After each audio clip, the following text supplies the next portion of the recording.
Hello and welcome to educational point YouTube channel. This is Rohit और आज हम लोग पढ़ेंगे एक्सक्लरेशन के बारे में। पिछले 3 लेक्चर्स में हमने distance, displacement, scalar and vector quantities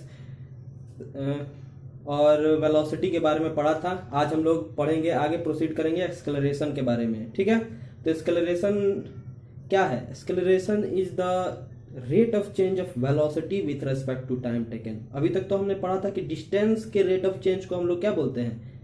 velocity. ठीक है, अब वेलोसिटी के रेट ऑफ चेंज को हम लोग बोलेंगे एक्सक्लरेशन। ठीक है, तो एक्सक्लरेशन के बारे में पढ़ेंगे। उसके पहले मैं कुछ बातें बता दूं कि अगर अभी तक चैनल को सब्सक्राइब नहीं किया तो प्लीज़ सब्सक्राइब करो और वीडियो को लाइक करो। ठीक है, और शेयर करो उन स्टूडेंट्स को जिनको इन सब लेक्चर्स की सख्त ज़रूरत है। ठीक है, जो अफोर्ड नहीं कर पा रहे हैं एजुकेशन को। ठीक है, उन तक इस वीडियो को पहुंचाओ। ठीक है, तो बिना टाइम वेस्ट किए हम लोग स्टार्ट करते हैं एक्सक्लरेशन। पहले हेडिंग लगा लेते हैं एक्सक्लरेशन। ठीक है,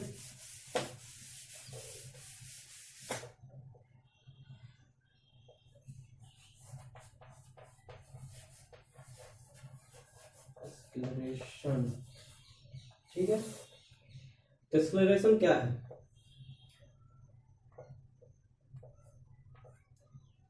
तुमने बाइक में देखा होगा कि एक्सक्लरेटर होता है। ठीक है, एक्सक्लरेटर का क्या क्या काम होता है? एक्सक्लरेटर का काम होता है कि बाइक के स्पीड को चेंज करना। ठीक है, टाइम के रेस्पेक्ट में बाइक एक्सक्लरेटर क्या काम कर सकता है? बाइक की स्पीड को बढ़ा भी सकता है, और हम लोग एक्सक्लरेटर को कम करेंगे तो ज्यादा स्पीड रहेगा तो धीरे धीरे स्पीड कम भी हो सकता है। ठीक है, तो एक्सक्लरेटर का 2 काम होता है बाइक में कि या तो स्पीड को बढ़ा सकता है या तो स्पीड को बढ़ा हुआ स्पीड को कम भी कर सकता है। ठीक है, तो ये 2 काम एक्सक्लरेटर का होता है। तो एक्सक्लरेटर उसका नाम क्यों पड़ा? एक्सक्लरेटर उसका नाम इसलिए पड़ा ना, क्योंकि जब हम उसको ऐसे बढ़ाते हैं, एक्सक्लरेटर को ऐसे बढ़ाते हैं तो क्या होता है? स्पीड भी बढ़ता है। मींस अगर हम एक्सक्लरेटर को बढ़ाते हैं तो स्पीड बढ़ता है। ठीक है, एक्सक्लरेटर को कम करते हैं तो स्पीड कम होता है। मींस स्पीड कहीं ना कहीं चेंज हो जा रहा है यहाँ पे। ठीक है, स्पीड चेंज हो रहा है टाइम के रेस्पेक्ट में। ठीक है, तो स्पीड अगर टाइम के रेस्पेक्ट में चेंज होने लगे ना तो उसको हम लोग बोलेंगे एक्सक्लरेशन। ठीक है, अगर स्पीड ज्यादा हो तो उसको हम लोग बोलेंगे कि बॉडी एक्सक्लरेटेड मोशन में है। अगर स्पीड कम होने लगे ना तो उसको हम लोग बोलेंगे D एक्सक्लरेशन, D एक्सक्लरेटेड body.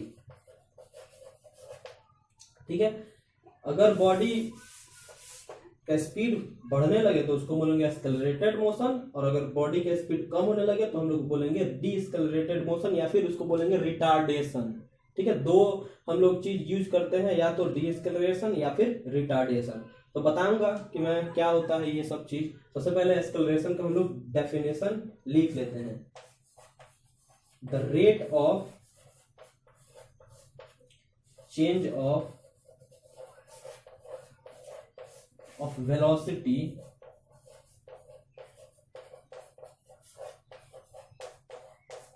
with velocity और स्पीड में कंफ्यूज मत होना।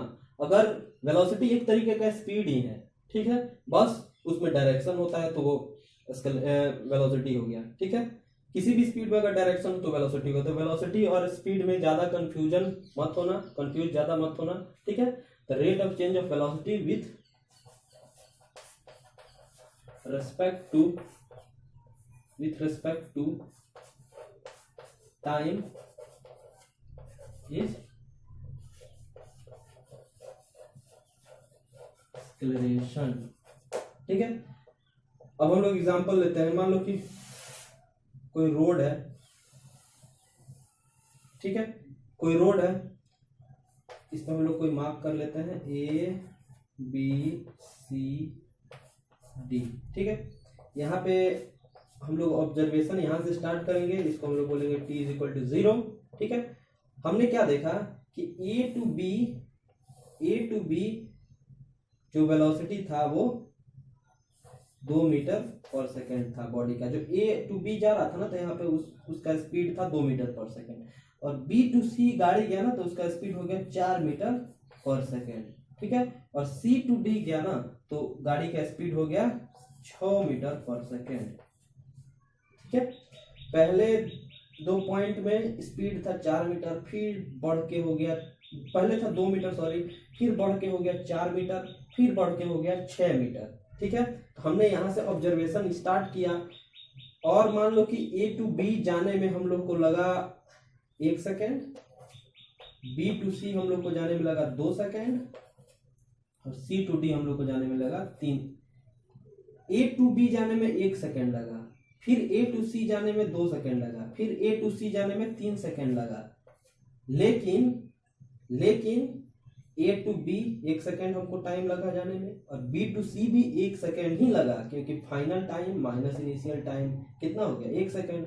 फिर C to D भी जाने में हम लोग को लगा 1 सेकेंड। तो हमने यहाँ पे क्या देखा कि टाइम के साथ जो स्पीड है वो चेंज होता जा रहा है। 1 सेकेंड के बाद 4 मीटर पर सेकेंड हो गया, फिर 2 सेकेंड के बाद 6 मीटर पर सेकेंड हो गया, फिर आगे 8 मीटर हो जाएगा, 12 मीटर हो जाएगा, 16 मीटर हो जाएगा। मीन्स क्या कि जो टाइम जो बढ़ रहा है ना उसके साथ साथ क्या है, स्पीड भी बढ़ता जा रहा है।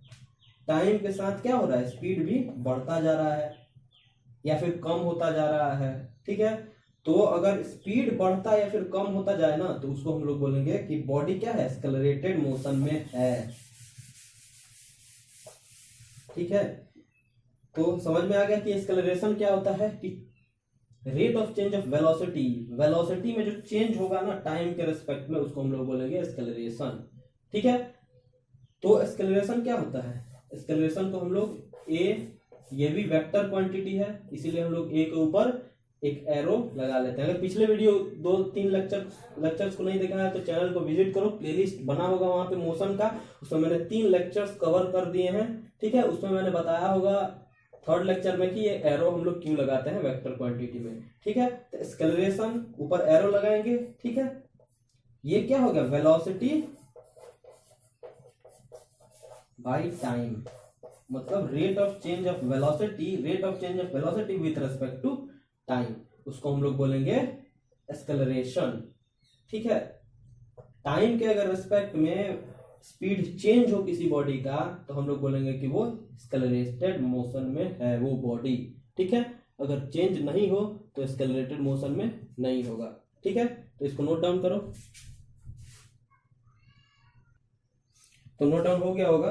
ठीक है, अब हम लोग देखते हैं इसके SI यूनिट को। ठीक है, SI यूनिट इसका क्या होता है। ठीक है, SI यूनिट ऑफ एक्सेलरेशन क्या होता है, ये वेलोसिटी का चेंज है with respect to time, velocity का change with respect to time को हम बोलते हैं एक्सेलरेशन। तो वेलोसिटी का यूनिट क्या होता है, मीटर्स पर सेकेंड। ठीक है, और टाइम का क्या होता है, सेकेंड। ठीक है, तो अगर हम लोग इसको सिंप्लीफाई करें तो मीटर पर सेकेंड इंटू सेकेंड। ठीक है, अगर ऐसे नहीं समझ में आ रहा है तो मीटर पर सेकेंड को हम लोग सेकेंड से डिवाइड दे रहे हैं, अगर नीचे कुछ नहीं है तो यहाँ पे 1 है। ठीक है, मीटर्स पर सेकेंड इंटू, अगर डिवाइड दोगे तो ये 1 ऊपर s नीचे आ जाएगा, तो 1 ऊपर और s नीचे, तो यहाँ पे हम लोग को क्या मिल गया, मीटर पर सेकेंड का स्क्वायर।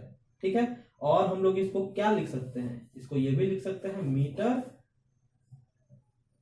पर सेकेंड स्क्वायर, और क्या लिख सकते हैं, और लिख सकते हैं मीटर सेकेंड इनवर्स स्क्वायर। ठीक है, तो ये सब यूनिट एक ही है, इसको हम लोग बोलते हैं SI यूनिट। और CGS यूनिट इसका क्या होगा, CGS यूनिट वही सिंपल, अगर ये मीटर पर सेकेंड स्क्वायर है तो CGS यूनिट में हम लोग सेंटीमीटर पर सेकेंड स्क्वायर लिखेंगे, सेंटीमीटर पर सेकेंड स्क्वायर और सेंटीमीटर सेकेंड इनवर्स स्क्वायर। ठीक है, तो ये 2 लिखेंगे। और कॉमन यूनिट जो कि हम लोग डेली लाइफ में यूज करते हैं उसको कॉमन यूनिट बोलते हैं।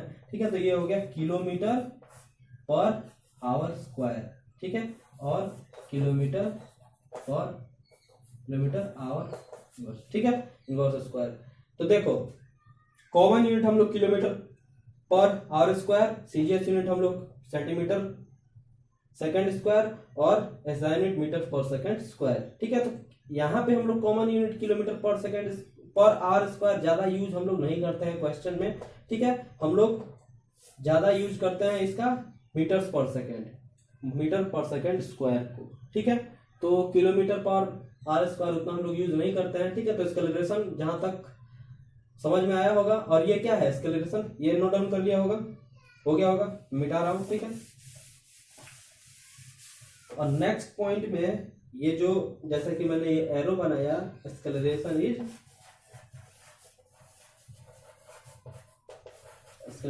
Is vector quantity.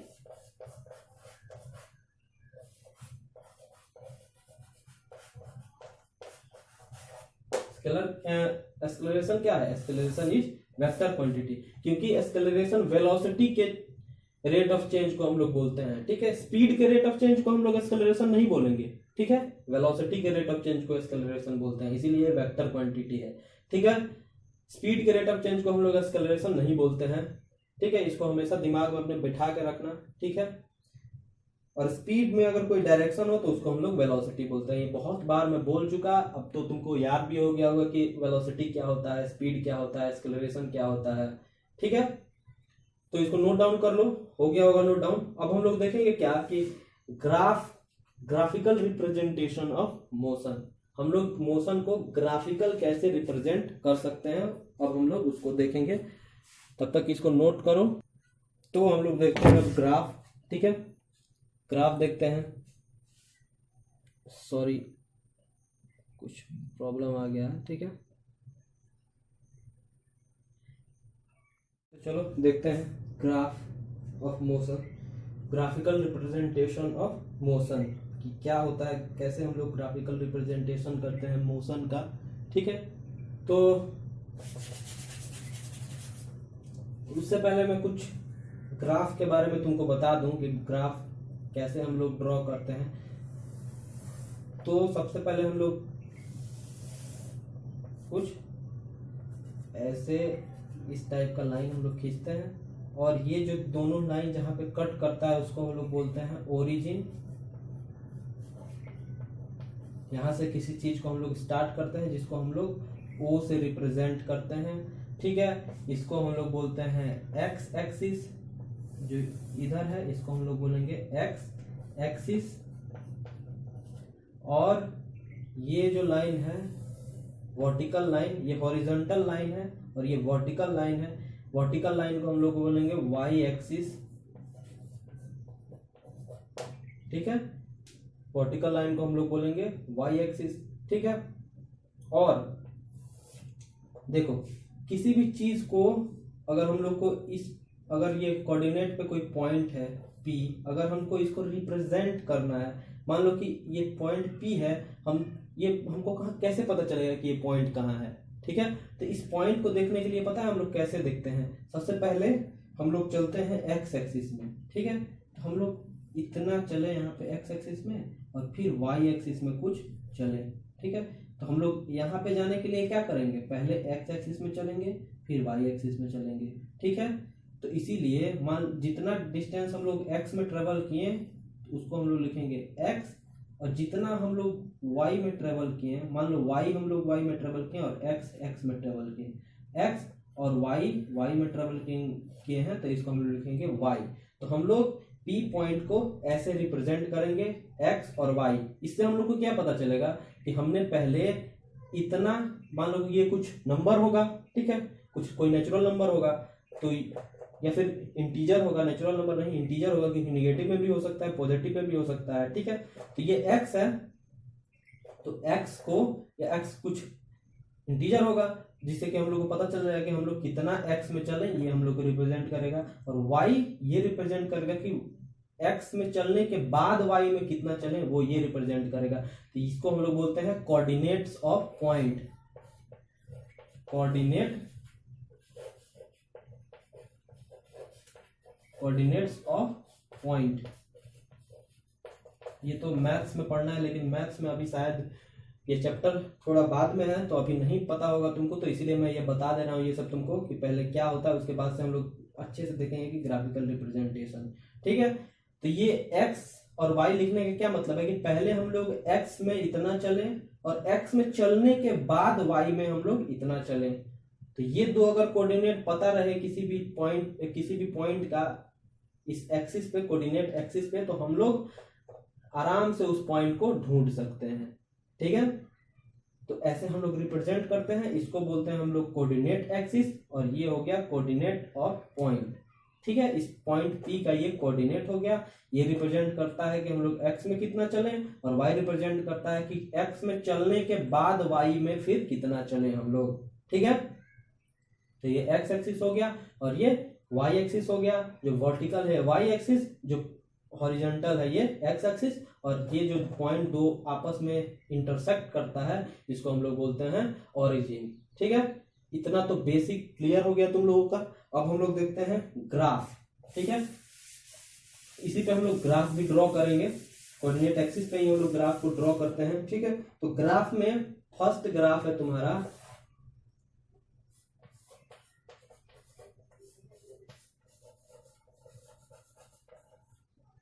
डिस्प्लेसमेंट और डिस्टेंस, डिस्टेंस लो या फिर डिस्प्लेसमेंट लो, टाइम ग्राफ। ठीक है, तो इससे पता चल रहा होगा जो इधर होता है वो वाई एक्सिस पे, और जो इधर होता है टाइम उसको हम लोग बोलते हैं एक्स एक्सिस पे। ठीक है, तो हम लोग पहले कोई कोऑर्डिनेट हम लोग खींचेंगे, ऐसे कोऑर्डिनेट बनाएंगे। ठीक है, ये हो गया एक्स एक्सिस और ये हो गया हॉरिजॉन्टल हो गया ये एक्स एक्सिस, और वर्टिकल हो गया वाई एक्सिस, ये हो गया ओरिजिन। ठीक है, तो ये जो वाई एक्सिस पे हम लोग डिस्टेंस या फिर डिस्प्लेसमेंट को लेंगे, तो डिस्टेंस या फिर डिस्प्लेसमेंट का सिंबल होता है एस। ठीक है, फिजिक्स में हम लोग डिस्टेंस या फिर डिस्प्लेसमेंट के सिंबल को हम लोग एस से डिनोट करते हैं, जो कि मैंने बताया नहीं है आपको, जान लो अब। ठीक है, एस से इसको रिप्रेजेंट करते हैं डिस्टेंस या फिर डिस्प्लेसमेंट को। ठीक है, अगर डिस्प्लेसमेंट है तो ऊपर ऐसे तीर होगा, अगर डिस्टेंस है तो बस एस होगा। ठीक है, तो ये हो गया तुम्हारा डिस्टेंस या फिर डिस्प्लेसमेंट। अभी मान लो कि ये एस डिस्टेंस या फिर डिस्प्लेसमेंट दोनों में से किसी चीज को रिप्रेजेंट कर रहा है। ठीक, किसी भी चीज को रिप्रेजेंट कर रहा है, और ये एक्स एक्सिस को हम लोग लेंगे टाइम। ठीक है, तब हम लोग क्या देखेंगे, ये ओरिजिन है, ये टाइम है और डिस्टेंस है। ठीक है, तो हम लोग क्या देख रहे हैं कि कोई गाड़ी चल रही है, उसको ऑब्जर्व कर रहे हैं और इस ग्राफ पे प्लॉट कर रहे हैं उस गाड़ी के मूवमेंट को।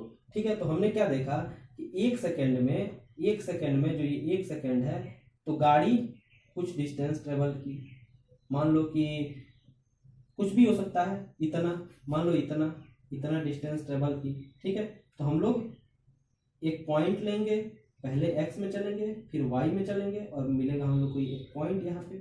ठीक है, फिर 2 सेकेंड में मैं देखा 2 सेकेंड में गाड़ी कुछ और डिस्टेंस ट्रेवल कर चुकी है, जो कि मान लो कि इतना ट्रेवल कर चुकी है, इतना। तो हम लोग पहले एक्स में चलेंगे फिर वाई में चलेंगे, तो हम लोग को ये मिल गया पॉइंट। इससे हम लोग को क्या पता चलता है ना कि ये जो है ये इतना, ये तुम्हारा डिस्टेंस है गाड़ी का, और टाइम जो ली है उतना डिस्टेंस को ट्रेवल करने में वो इतना टाइम ली है गाड़ी। ठीक है, फिर तीसरे सेकंड में हम लोग देखते हैं, तीसरे सेकंड में गाड़ी कुछ और डिस्टेंस ट्रेवल कर चुकी है, गाड़ी चल रही है मीन्स, तो ये इतना डिस्टेंस ट्रेवल की 3 सेकंड में। ठीक है, ऐसे ही अगर हम लोग इन सभी पॉइंट्स को अगर मिला दें, और अगर टाइम जहां से हम लोग ऑब्जर्वेशन स्टार्ट किए गाड़ी रेस्ट में थी, ठीक है, तो ये 0 डिस्टेंस भी वहां से ट्रेवल की और 0 टाइम भी लगा। ठीक है, तो अब देखो, तो क्या हम लोग को मिला, ये एक ग्राफ मिल गया।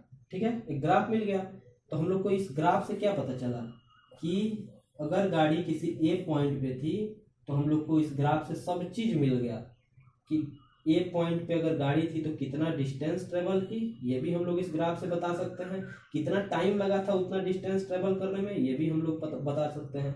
बी पॉइंट पे गाड़ी कितना डिस्टेंस ट्रेवल की और कितना उसको टाइम लगा, ये भी बता सकते हैं। ठीक है, सी पॉइंट पे कितना डिस्टेंस गाड़ी ट्रेवल की और कितना टाइम लगा, ये भी बता सकते हैं। ठीक है, और वेलोसिटी भी बता सकते हैं कि गाड़ी कितना वेलोसिटी गाड़ी के पास था जब ए पॉइंट पे थी। ठीक है, बी पॉइंट पे थी, जब सी पॉइंट पे थी तब कितना वेलोसिटी था, ये सब हम लोग बता सकते हैं। वेलोसिटी कैसे बताएंगे ये मैं बता रहा हूँ कुछ टाइम में। सबसे पहले ये जान लो कि जो डिस्टेंस टाइम ग्राफ है या फिर डिस्प्लेसमेंट टाइम ग्राफ है, वो हम लोग को क्या देता है, इसका रिजल्ट क्या है। हम लोग ग्राफ क्यों बनाते हैं? ग्राफ इसलिए हम लोग बनाते हैं कि ग्राफ के मीडियम से या फिर ग्राफ के माध्यम से हम लोग किसी भी किसी भी व्हीकल का मोशन के हर एक चीज को देख सकें। ठीक है, तो देखो इस ग्राफ से हम लोग को क्या पता चल रहा है कि ए पॉइंट पे हम लोग को सब कुछ पता चल गया गाड़ी का, कि डिस्टेंस कितना ट्रेवल की थी, कितना टाइम लगा था, ठीक है, और वेलोसिटी कितना था ये भी पता चल गया। वेलोसिटी हम, और सबसे पहले ये वेलोसिटी बताने से पहले एक बात जान लो कि डिस्टेंस टाइम ग्राफ है, ये क्या देता है? Velocity. Distance time graph gives velocity और स्पीड। ठीक है, अगर डिस्टेंस टाइम ग्राफ है तो वो स्पीड देगा, अगर डिस्प्लेसमेंट टाइम ग्राफ तो वेलोसिटी देगा। ठीक है, सिंपल सा बात है। अब हम लोग बात आता है कि वेलोसिटी निकालेंगे कैसे। ठीक है, वेलोसिटी अगर निकालेंगे कैसे, बात यहाँ पे आके फंस गई। ठीक है, तो वेलोसिटी कुछ नहीं करेंगे हम लोग, सीधा सीधा वेलोसिटी, ये जो मान लो कि ए पॉइंट पे हम लोग को वेलोसिटी निकालना है, तो ए पॉइंट पे हम लोग क्या करेंगे, परपेंडिकुलर ग्राफ पे ऐसे एक्स एक्सिस पे एक परपेंडिकुलर लेंगे। ठीक है, ए पॉइंट से अगर ए पॉइंट पे हम लोग वेलोसिटी निकालना है तो एक परपेंडिकुलर लेंगे, और जितना एरिया इस ग्राफ के नीचे जितना भी एरिया होगा ना, उसको हम लोग, जितना एरिया आएगा उसको हम लोग बोलेंगे कि ये हो गया तुम्हारा वेलोसिटी। ठीक है, एरिया अंडर ग्राफ क्या मिल गया हम लोग को? वेलोसिटी मिल गया। ठीक है, समझ में आ रहा है? तो ये हो गया तुम्हारा डिस्प्लेसमेंट टाइम ग्राफ। ठीक है, तो बस आज के लिए इतना ही। नेक्स्ट लेक्चर में हम लोग देखेंगे ये क्या बोलते हैं, वेलोसिटी टाइम ग्राफ। ठीक है, ये हो गया आपका डिस्टेंस और डिस्प्लेसमेंट टाइम ग्राफ, और नेक्स्ट लेक्चर में हम लोग देखेंगे वेलोसिटी टाइम ग्राफ। ठीक है, उसके बाद से हम लोग इक्वेशन ऑफ मोशन को डिराइव करेंगे, और लास्ट जब ये चैप्टर खत्म हो जाएगा उसके बाद से लेक्चर मतलब थियोरेटिकली पार्ट जितना खत्म हो जाएगा, उसके बाद इक्वेशन ऑफ मोशन सब चीज हम लोग अगर पढ़ लिए होंगे, उसके बाद से लास्ट 2 क्लास हम लोग न्यूमेरिकल्स को देंगे, जिसमें हम लोग कुछ अच्छे अच्छे न्यूमेरिकल्स करेंगे। तो ये मत सोचना कि न्यूमेरिकल्स में नहीं करा रहा हूँ, न्यूमेरिकल्स कराऊंगा नेक्स्ट लास्ट 2 क्लासेस में। ठीक है, तो वीडियो को अगर अच्छा लगा हो तो लाइक करो और शेयर करो। ठीक है, और सब्सक्राइब करो। ठीक है, तब तक के लिए इससे रिलेटेड जितना भी क्वेश्चन होगा एनसीईआरटी से, बुक के अंदर क्वेश्चन होगा, टॉपिक के बाद क्वेश्चन दिया होगा, ठीक है, उसको तुम करो। ठीक है, थैंक यू।